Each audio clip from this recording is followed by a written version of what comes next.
Hello and welcome to the Snippets of Leadership podcast. You don't trust your company. You trust your leader.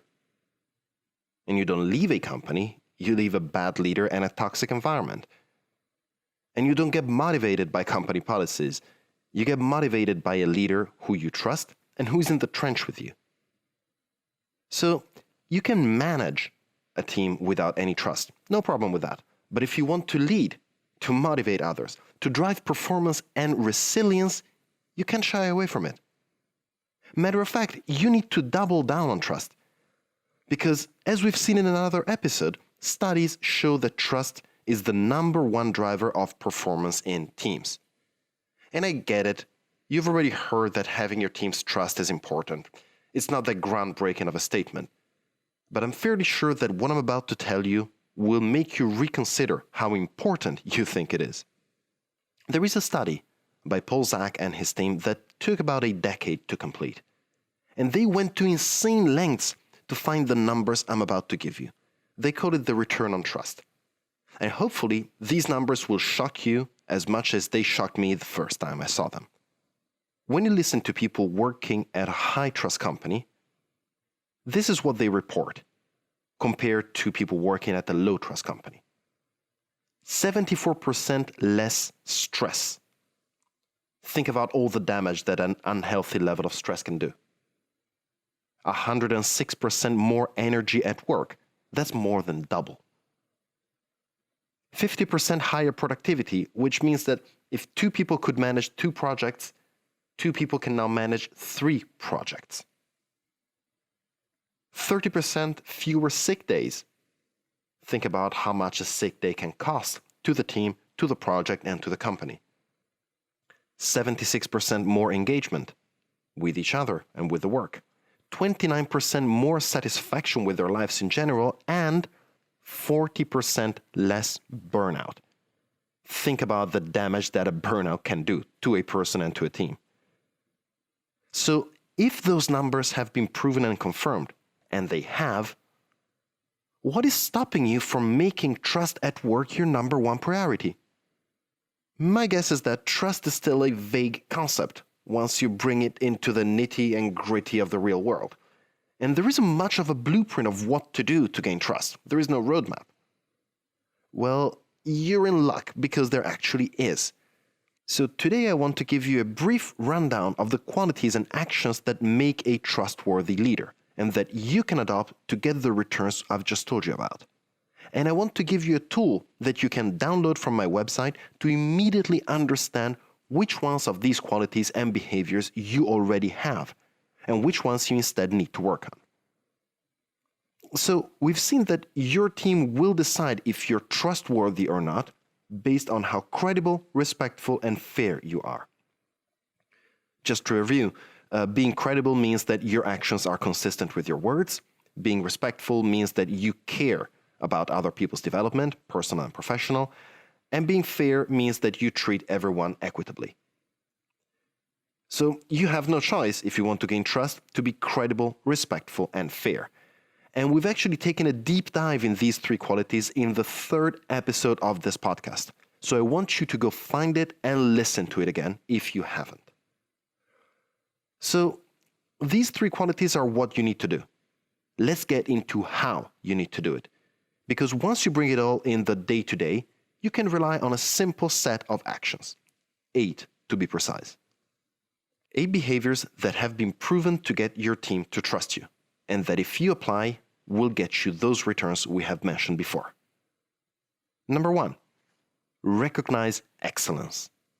This means nothing else than publicly and fairly acknowledging that someone has done a great job. It's inspirational and informative, and not only that, it directly builds into the idea that you are a trustworthy leader and that you will give credit fairly when it's due.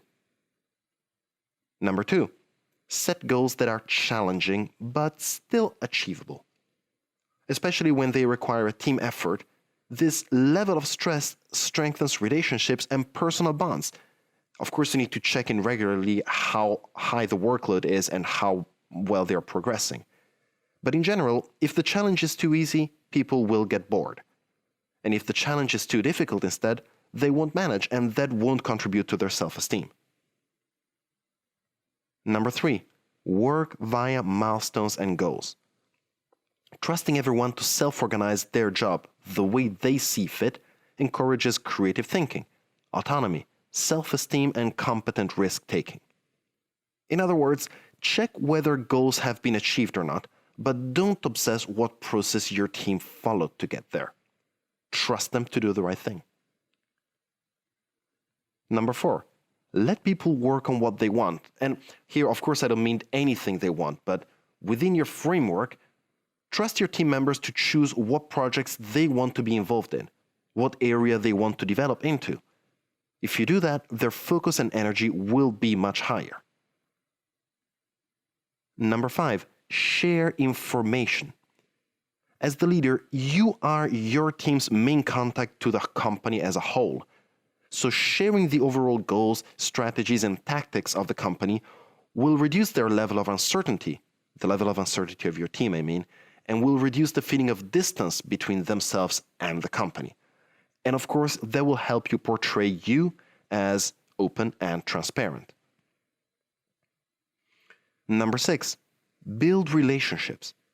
There is this artificial separation between what is personal and what is professional in several workplaces. The truth is that when people, and I mean teams and leaders, build social ties at work, their performance improves.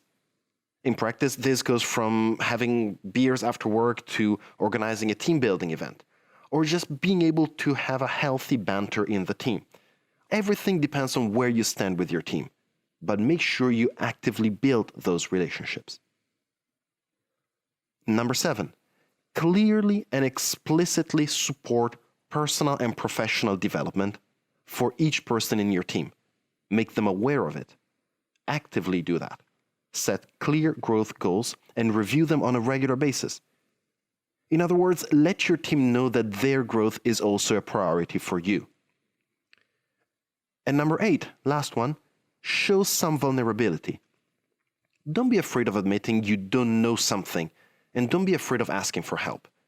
That actually helps you portray you as credible and approachable, and someone you can trust.